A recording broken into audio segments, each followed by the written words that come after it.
Pour moi, le kamishibai plurilingue comme ça, c'était vraiment quelque chose qui m'a tout de suite parlé parce que je pense que dans les classes maintenant, on ne peut pas passer à côté du fait qu'on a un public d'origine de plus en plus diverse et que le français n'est pas la langue parlée forcément à la maison.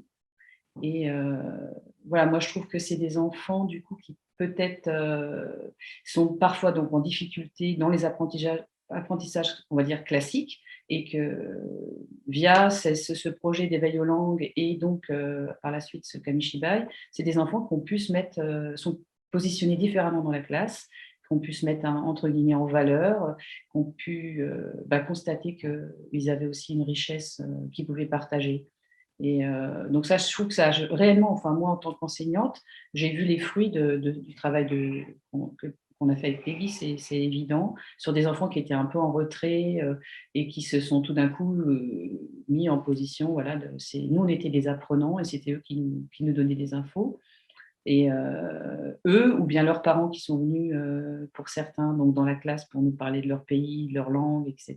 J'ai fait un retour il y a quelques semaines avec les élèves sur quel avait été leur ressenti sur tous ces ateliers vécus ensemble.